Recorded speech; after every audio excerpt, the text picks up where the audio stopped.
Hey, good morning. It's Yolanda Lewis. It is Tuesday, simply irresistible because you are simply irresistible. And if you're not or don't feel like it, I'm going to show you how you can get that way through these sessions that we do every Tuesday live. All right. Today, we are talking about the ways that you can uncover the mass potential in your book. You think that you're selling just your book, but I am here to tell you there's so much more that you could be profiting on.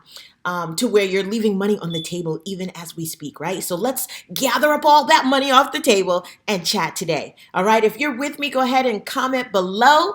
Say, I'm here.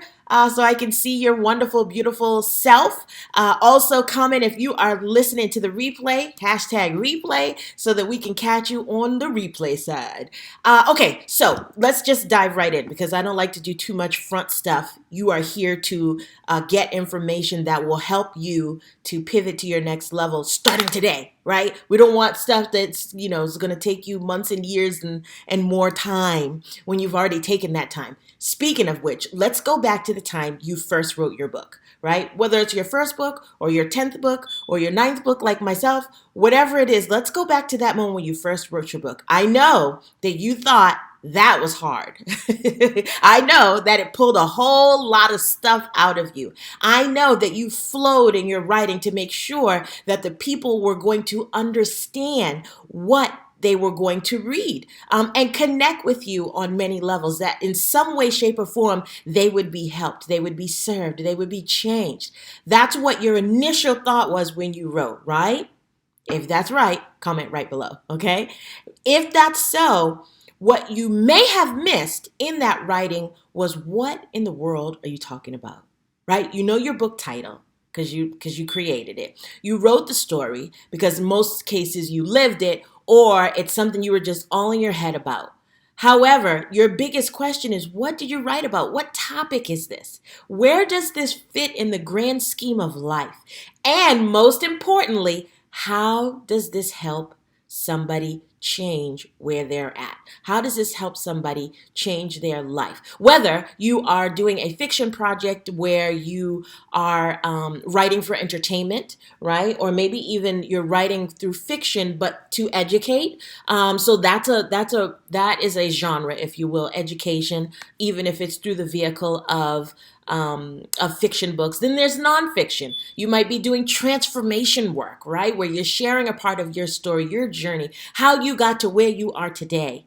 And that would be more so transformation or self-help. In those categories, there is still opportunity to understand within self-help, within education, within entertainment, what in the world are you talking about? What are you talking about? When you can uncover what you are talking about, guess what else you'll uncover?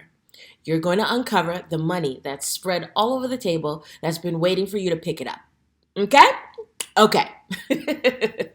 So, how do you find out what money is on the table through that topic? Well, you drill down, right? A lot of times we operate and strategize from a high level perspective. And while understanding strategy is fine on that level, actually executing that strategy requires you to drill down just a bit more to figure out where it is you need, where's your sweet spot, right? Where's your niche? Okay, your niche is that targeted specific area topic that is your zone, right? That is your sweet spot.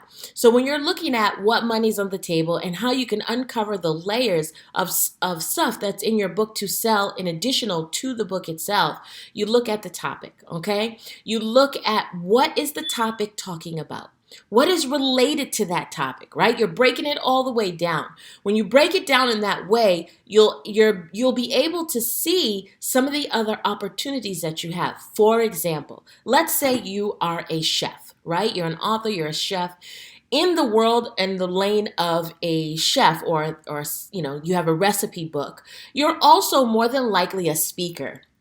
And a lot of times people who are chefs or, fit into some of these other categories outside of motivational. Everybody want to be a motivational speaker. But there's other types of speakers that you might fit in and didn't even realize, okay? So going back to the chef, you're a chef.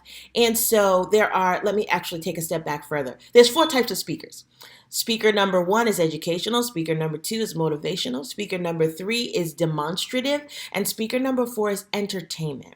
So an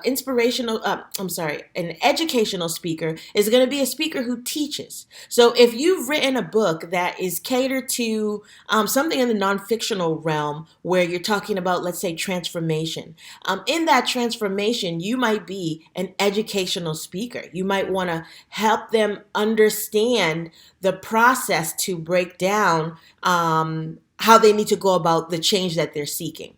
Then there is motivational. You're the type of person that says you can do it. Read this book and your whole book is about you can do this thing. Here's a couple of tips, a few pointers, and you got this. Go with the motivation that I am serving to you and be great. Right? Go be great. That's educational and motivational. The other speaker, demonstrative, fits in the category of the chef, where you demonstrate the how, you demonstrate the what through your presentation. So let's say you are a chef and you go to your local grocery store and prepare one of the recipes in your book, right? That would be considered a speaking engagement, and it would be under the category of demonstrative. All right. And then there's entertainment. Let's say you are a singer or a psalmist or a rap artist or anything musical. If that's what you do when you perform and you're on stage, whatever you're performing, you play an instrument, what have you, that is an entertainment speaker. Okay. And with that, you might have a book that teaches people how to play the flute, how to write lyrics to a rap, how to be a songwriter, and include in there your journey to how you became a songwriter, right? So those are some of the ways that you can look at drilling down into what your topic is and what areas might be connected so that you can take whatever, so you can collect the money on the table, which would then take your author business to the next level. All right. So with that being said, you're going to drill down into you're a chef. All right. So as a chef, I can add speaking to my repertoire. So I can sell my book and then I can add speaking. They can hire me as a speaker to come in and share in a demonstrative way my program, my stuff, my key points that are in the book. Because here's the thing, you don't have to recreate the wheel when you do that. You don't have to recreate the wheel when you do that. What you're doing is just expanding the different ways that people can connect with your message. Because at the end of the day, that's what selling a book is about, is connecting your message to their problem as the solution. Connecting your message to their problem as the solution. One more time? Okay, one more time. Connecting your message to their problem as the solution. All right? Write that down if you didn't write that down. Write that down because that's going to be key. Another thing you want to look at is the things that are related to the book. So I have clients all the time who are fiction and nonfiction that want to sell coffee mugs. And so that's cool. But if your book is all about, let's say you wrote a fiction book and it's all about the lifestyle of a single city woman or a single savvy guy and he's dating and all this kind of stuff, more than likely, coffee doesn't really connect with the story. However, a wine glass might. Or let's say if the character is a business professional, you might want to sell notepads. Or if the person is very emotional, the main character in your story is super emotional, you might want to sell journals, something that people can actively use and remember the brand of your book. And then there's ways to allow them to buy your book and then check out with some of these other things all in one swipe. When we talk about funnels, we'll go into that probably in a few more episodes. When we talk about that, you'll learn how to connect these offers that I'm talking about or these extensions to your message to the actual sale when you're doing your sales and marketing stuff, okay? Or strategies, you're implementing those things. All right, so you want to look at what's connected to your story, what's connected to your book so that you can know what else you sell. Because when you sell your message, there's a whole plethora of things that you can include in that. Like I said, there's merchandise in terms of t-shirts if you want to go that route. I have clients who let's say they write about sports stuff. They can sell like little backpack thingies or stuff that athletes need, right? And that would allow them to not only buy the merchandise but also the book as well. It makes it more attractive. It makes it more like, wow, I can use this information. Because at the end of the day, that's what people are thinking. What's in it for me?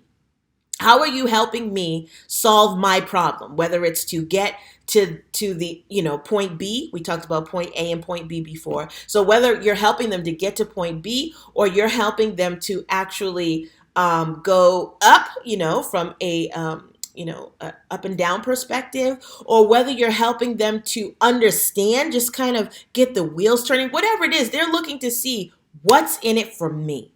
So you've got to be able to share that with them through your message. That's why authors don't sell books. They sell messages. And when you can look at it from that perspective, you can see all the other ways that you can sell not only your book, but everything connected to that message. So like I said, there's knapsacks, there's basketballs, there's t-shirts where you can put your logo or your book cover design or the title, whatever it is, on that, and people will connect with it. It will resonate with them. So my question to you is, what are you really selling? When you think about your book and you look at what you've written so far, however many books it is, when you look at all of the things that you've done up until this point, look at your brand, evaluate, and look at what are you really selling. And after you look at what you're selling, I want you to write that down. What are you selling? What is your message? What is the message that you're selling? Let me be clear. I want you to determine what the message you are selling is. I want you to envision yourself as that person, as the buyer, and look at, this is part 2, I guess, and look at how what you're selling can help someone.